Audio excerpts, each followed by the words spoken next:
ಎಲ್ಲರಿಗೂ ನಮಸ್ಕಾರ. Amitha's kitchen and life ಸ್ಟೈಲ್ಗೆ ಸ್ವಾಗತ. ನೋಡಿ ಸ್ನೇಹಿತರೆ, ರಾಗಿ ತಗೊಂಡಿದ್ದೇನೆ. ರಾಗಿ ನೋಡಿ, ಇದರಲ್ಲಿ ಇವಾಗ 1 ಕಪ್ಪಿನಷ್ಟು ರಾಗಿಯನ್ನು ತಗೊಂಡಿದ್ದೇನೆ. ಚೆನ್ನಾಗಿ ಕ್ಲೀನಾಗಿರುವಂಥ ರಾಗಿ, ಕಲ್ಲು ಮಣ್ಣೆಲ್ಲ ತೆಗೆದಿರುವಂಥ ರಾಗಿ. ಅದಕ್ಕೆ ಈಗ ನೀರು ಹಾಕಿ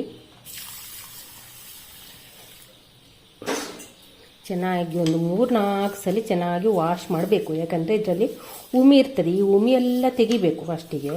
ನೋಡಿ, ಹೀಗೆ ಚೆನ್ನಾಗಿ ವಾಶ್ ಮಾಡಿದರೆ ನೋಡಿ ಈ ರೀತಿಯ ಉಮಿ ಇರ್ತದೆ, ಅದನ್ನೆಲ್ಲ ಚೆನ್ನಾಗಿ ವಾಶ್ ಮಾಡಬೇಕು. ಒಂದು 3-4 ಸಲ ತೊಳೆದ್ರೆ ಚೆನ್ನಾಗಿ ಕ್ಲೀನ್ ಆಗ್ತದೆ. ನೋಡಿ, ರಾಗಿಯನ್ನು ಒಂದು 5 ಸಲ ಚೆನ್ನಾಗಿ ವಾಶ್ ಮಾಡಿದ್ದೇನೆ, ಉಮಿಯನ್ನೆಲ್ಲ ತೆಗೆದಿದ್ದೇನೆ. ಇವಾಗ ಇದನ್ನು ಪಕ್ಕಕ್ಕೆ ಇಟ್ಕೊಳ್ಳುವ. ಇವಾಗ ಇಲ್ಲಿ ನೋಡಿ, ಈ ಲೋಟದಲ್ಲಿ, ದೊಡ್ಡ ಲೋಟದಲ್ಲಿ ನೋಡಿ, ಈ ಲೋಟದಲ್ಲಿ 1 ಲೋಟದಷ್ಟು ದೋಸೆ ಅಕ್ಕಿ ತಗೊಂಡಿದ್ದೇನೆ. ಇದರಲ್ಲಿ ಅರ್ಧ ಲೋಟದಷ್ಟು ರಾಗಿ ತಗೊಂಡದ್ದು. ಇವಾಗ ಅಕ್ಕಿಯನ್ನು ಕೂಡ ಚೆನ್ನಾಗಿ ವಾಶ್ ಮಾಡುವ. ಒಂದು 3-4 ಸಲ ಚೆನ್ನಾಗಿ ಇದನ್ನು ಕೂಡ ವಾಶ್ ಮಾಡುವ. ಇವಾಗ ಇಲ್ಲಿ ಅಕ್ಕಿಯನ್ನು ಕೂಡ ಚೆನ್ನಾಗಿ ತೊಳೆದಿದ್ದೇನೆ. ಈಗ ಅಕ್ಕಿಯ ಜೊತೆ ಈ ತೊಳೆದಂಥ ರಾಗಿಯನ್ನು ಕೂಡ ಸೇರಿಸಿಕೊಳ್ಳ. ನೀವು ಹೇಳ್ಬೋದು ಅಕ್ಕಿ ಮತ್ತು ರಾಗಿ ಒಟ್ಟಿಗೆ ಹಾಕಿ ತೊಳಿಬೋದಲ್ಲ ಅಂತ. ಅಂದರೆ ರಾಗಿಯನ್ನು ಚೆನ್ನಾಗಿ ಕೈಯಲ್ಲಿ ಹಿಚ್ಕಿ ಚೆನ್ನಾಗಿ, ಯಾಕೆಂದರೆ ಅದರಲ್ಲಿ ಉಮಿ ಇರ್ತದಲ್ಲ, ಹಾಗೆ. ನೋಡಿ, ಅಕ್ಕಿ ಮತ್ತು ರಾಗಿಯನ್ನು ಚೆನ್ನಾಗಿ ತೊಳೆದಾಯಿತು. ಎರಡನ್ನು ಕೂಡ ಜೊತೆ ಹಾಕಿ ಇವಾಗ ಇದನ್ನೊಂದು 2 ಗಂಟೆ, ಕಡಿಮೆ ಅಂದರೆ 2 ಗಂಟೆ ಇದನ್ನು ನೆನೆಲಿಕ್ಕೆ ಬಿಡುವ. ಬೆಳಿಗ್ಗೆ ಮಾಡೋದಿದ್ರೆ ನೈಟಿಗೆ ಇದನ್ನು ನೆನೆ ಹಾಕಿ ಬೆಳಗ್ಗೆ ಮಾಡಿಕೊಳ್ಬೋದು. ಇಲ್ಲದಿದ್ದರೆ 2 ಗಂಟೆ ನೆನೆಸಿದ್ರು ಸಾಕು. ಇವಾಗ ಇದನ್ನು ನಾನು ರಾತ್ರಿ ನೆನೆ ಹಾಕಿಟ್ಟಿದ್ದೇನೆ. ಬೆಳಗ್ಗೆ ತನಕ ಇದು ಇನ್ನು ನೆನೆಯಲಿ. ಈಗ ಮರು ದಿವಸದ ವಿಡಿಯೋ. ನಿನ್ನೆ ರಾತ್ರಿ ಅಕ್ಕಿಯನ್ನು ನೆನೆ ಹಾಕಿದೆ, ಅಕ್ಕಿ ಮತ್ತು ರಾಗಿಯನ್ನು. ಹಾಗೆ ಅಕ್ಕಿ ಚೆನ್ನಾಗಿ ನೆಂದಿದೆ. ಹಾಗೆ ಚೆನ್ನಾಗಿ ಪುನಃ 1-2 ಸಲ ವಾಶ್ ಮಾಡಿದ್ದೇನೆ. ನೋಡಿ, ಈ ರೀತಿ ಉಂಟು. ಇನ್ನಿದನ್ನು ನಾವು ತೊಳೆದಂಥ ಅಕ್ಕಿಯನ್ನು ಮಿಕ್ಸರ್ ಜಾರಿಗೆ ಹಾಕಿಕೊಳ್ಳುವ. ಇಲ್ಲಿ ನಾನು ಸ್ವಲ್ಪವೇ ಅಕ್ಕಿ ಹಾಕಿದ ಕಾರಣ ಒಮ್ಮೆಗೆ ಹಾಕಿಕೊಳ್ತಾ ಇದ್ದೇನೆ. ಜಾಸ್ತಿ ಅಕ್ಕಿ ಹಾಕಿದರೆ 2 ಬ್ಯಾಚ್ ಮಾಡಿ ರುಬ್ಬಿಕೊಂಡ್ರೆ ಆಯಿತು. ಈಗ ಇದಕ್ಕೆ ಅಕ್ಕಿ ತಗೊಂಡು ಕಪ್ಪಲ್ಲಿ 3/4 ಕಪ್ಪಿನಷ್ಟು ಕುಚ್ಚಲಕ್ಕಿ ಅನ್ನವನ್ನು ಹಾಕ್ತಿದ್ದೇನೆ. ಬಾಯ್ಲ್ಡ್ ರೈಸ್, ವೈಟ್ ರೈಸ್ ಕೂಡ ಹಾಕ್ಬೋದು. 3/4 ಕಪ್ಪಿನಷ್ಟು ಅನ್ನ, 1 ಕಪ್ಪಿನಷ್ಟು ದೋಸೆ ಅಕ್ಕಿ, ಅರ್ಧ ಕಪ್ಪಿನಷ್ಟು ರಾಗಿ ಹಾಕಿದ್ದೇನೆ. ಇಲ್ಲಿ ರಾಗಿಯನ್ನು ಜಾಸ್ತಿ ಮಾಡಿಕೊಳ್ಬೋದು. ಈಗ ಇದಕ್ಕೆ ರುಚಿಗಾಗುವಷ್ಟು ಕಲ್ಲುಪ್ಪು, ನೀರನ್ನು ಸೇರಿಸಿಕೊಂಡು ಇದನ್ನು ರುಬ್ಬಿಕೊಂಡು ಬರುವ. ತುಂಬ ನಯ ರುಬ್ಬುದು ಬೇಡ, ಒಂದು ಸ್ವಲ್ಪ ತರಿ ಇರಲಿ. ಈಗ ಇಲ್ಲಿ ಅಕ್ಕಿಯನ್ನು ಮತ್ತು ರಾಗಿಯನ್ನು ರುಬ್ಬಿಕೊಂಡಾಯಿತು. ಇವಾಗ ಇದನ್ನೊಂದು ಪಾತ್ರೆಗೆ ಹಾಕಿಕೊಳ್ಳ. ನೋಡಿ, ಹಿಟ್ಟಿನ ಹದ ಈ ರೀತಿ ಇದೆ ನೋಡಿ.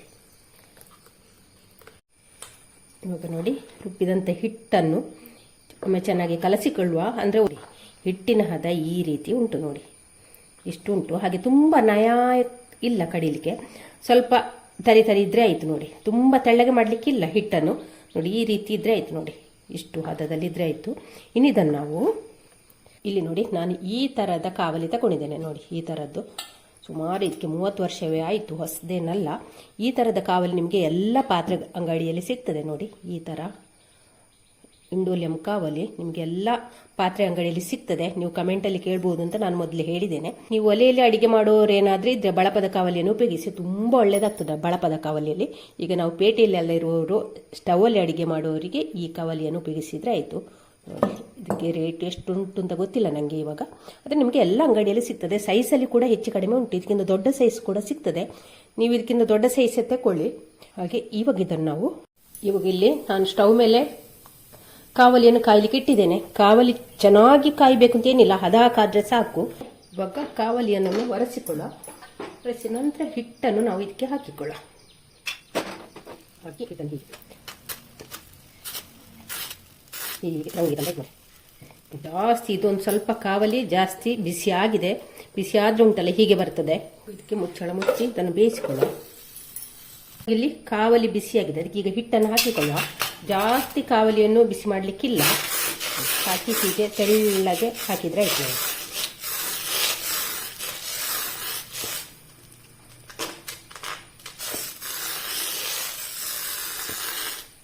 ನೋಡಿ, ಈ ರೀತಿ ಹಾಕಿದ್ರೆ ಆಯ್ತು. ನೋಡಿ, ಮುಚ್ಚಳ ಮುಚ್ಚುವ. ಮುಚ್ಚಳ ತೆಗೆಯುವ. ರೊಟ್ಟಿ ನೋಡಿ ಸೈಡಿಂದೆಲ್ಲ ಎದ್ದು ನಿಂತಿದೆ. ನೋಡಿ, ಎಷ್ಟು ಸುಲಭವಾಗಿ ಎದ್ದು ಬರ್ತದೆ. ನೋಡಿ ಎಷ್ಟು ಸುಲಭವಾಗಿ, ನೋಡಿ ಎಷ್ಟು ಚೆನ್ನಾಗಿ ಬಂದಿದೆ ಕೂಡ. ತುಂಬ ರೋಸ್ಟ್ ಆಗಿ ಕೂಡ ಮಾಡಿಕೊಳ್ಬೋದು, ಹಾಗೆ ಮೆತ್ತಾಗಿ ಕೂಡ ಮಾಡಿಕೊಳ್ಬೋದು. ಇವಾಗ ಇನ್ನೊಂದು ರೊಟ್ಟಿ ಹಾಕಿ ತೋರಿಸ್ತೇನೆ.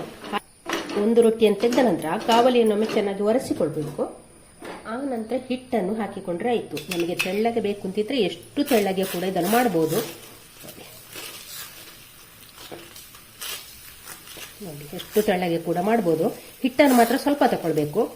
ಜಾಸ್ತಿ ಹಿಟ್ಟು ತಗೊಂಡ್ರೆ ದಪ್ಪದ ರೊಟ್ಟಿ ಮಾಡಿದ್ರೆ ಆಯಿತು. ಇವಾಗ ನೋಡಿ, ಇವಾಗ ಇದನ್ನು ಮುಚ್ಚಿ ಬೇಯಿಸಿಕೊಳ್ಳಿ.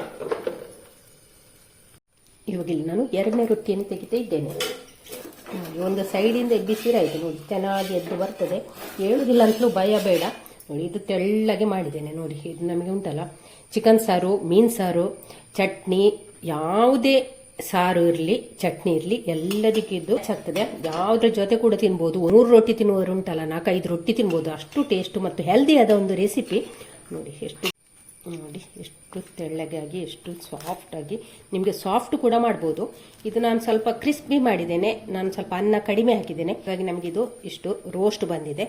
ನಮಗೆ ರೋಸ್ಟ್ ಬೇಕು, ಹಾಗೆ ನಾನು ಅನ್ನ ಕಡಿಮೆ ಹಾಕಿದ್ದೇನೆ. ಅನ್ನ ಜಾಸ್ತಿ ಹಾಕಿ ಇದನ್ನು ಸಾಫ್ಟ್ ಕೂಡ ಮಾಡಿಕೊಳ್ಬೋದು. ದಪ್ಪ ಮಾಡಿದ್ರೆ ಉಂಟಲ್ಲ, ಅದನ್ನು ತುಂಬ ಹೊತ್ತು ರೋಸ್ಟ್ ಮಾಡಲಿಕ್ಕೆ ಬಿಡಲಿಕ್ಕಿಲ್ಲ.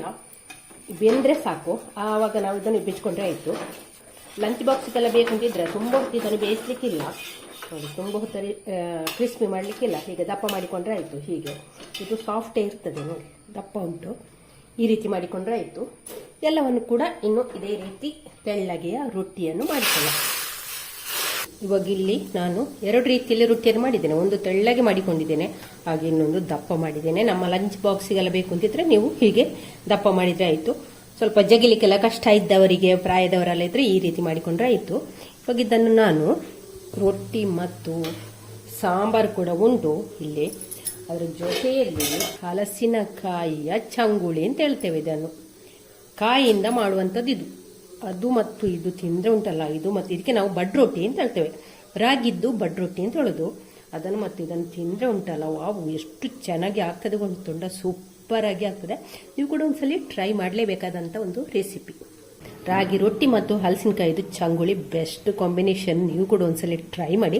ಹಾಗೆ ಚಂಗುಳಿ ರೆಸಿಪಿ ಗೊತ್ತಿಲ್ಲದವರು ಕಮೆಂಟ್ ಮಾಡಿ, ಹೇಳ್ತೇನೆ, ರೆಸಿಪಿ ಹಾಕ್ತೇನೆ. ಹಾಗೆ ಈ ವಿಡಿಯೋ ಇಷ್ಟ ಆದರೆ ಲೈಕ್, ಶೇರ್, ಕಮೆಂಟ್ ಮಾಡಿ. ಥ್ಯಾಂಕ್ ಯು ಸ್ನೇಹಿತರೆ.